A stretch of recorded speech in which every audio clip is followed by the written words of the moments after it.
As part of the Individuals with Disabilities Education Act, IDEA, services for people with disabilities end once they reach the age of 22.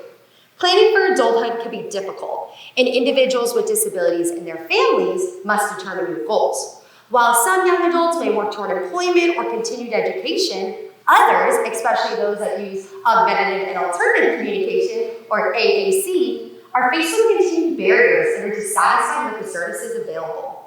AAC is defined as all the ways someone communicates besides talking.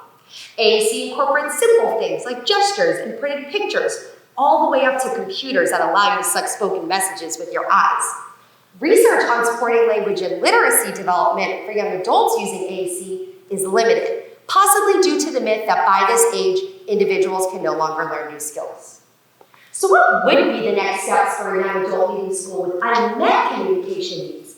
Continue therapy, but because of the lack of research, many speech-language pathologists, also known as SLPs, aren't sure how to help. My case study looks at the impact of using a person-centered approach to assessment and treatment planning to support a young adult who uses AAC achieve their goals and drive their own therapeutic experience.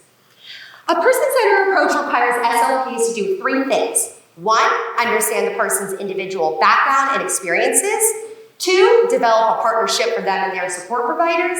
And 3, provide clear communication and documentation. Over the course of a 7-month period, I implemented a study with 4 phases focused on person-centered care. First, I interviewed my primary participant, Reba, and her mother to gather a personal narrative.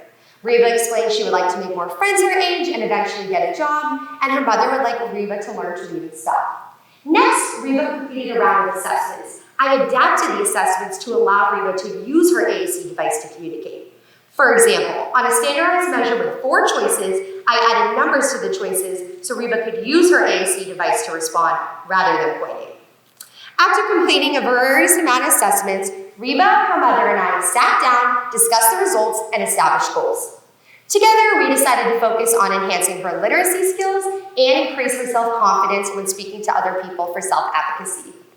In regards to her literacy goal, Reba and I worked together for 20 sessions to focus on skills such as letter sound correspondence, like knowing Z for Z, and sounding out words in her head.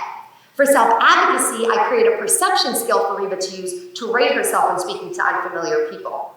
During our time together, we would add new phrases to her device and role-play scenarios. Then she would report back after interacting with new people and use the skill.